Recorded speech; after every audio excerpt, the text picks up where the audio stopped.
जिल्हाधिकारी कर्तव्यदक्ष जिल्हाधिकारी आहेत, परंतु जिल्हाधिकारी पण या ठिकाणी अकार्यक्षम ठरल्यात का? ठिकाणी अकार्यक्षम आहे आणि अस्मिता मित्तल यांनीच देखील या ठिकाणी गुन्हे दाखल करायला आम्हाला प्रेशर दिले असं तहसीलदार सांगत आहेत. मात्र गुन्हे दाखल करा हो, पण आमचे कामं तर पूर्ण करा, आमच्या मागण्या तर पूर्ण करा.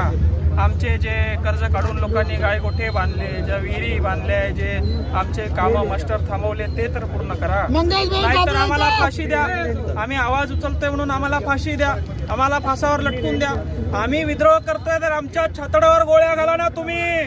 अरे आम्हाला मारून टाका ना तुम्ही, आम्हाला ठेवू नका ना तुम्ही. तुम्हाला जर हिटलरशाही करायची तर सुरुवात करा ना तुम्ही. आम्हाला लटकवा फाशावर, आमच्या छतडात गोळ्या घाला ना तुम्ही. अरे तुम्ही अधिकारी आमच्या टॅक्स मधून पगार घेता.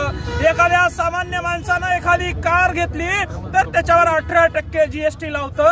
ते GST वित्त मंत्र्याच्या आमच्या सरकार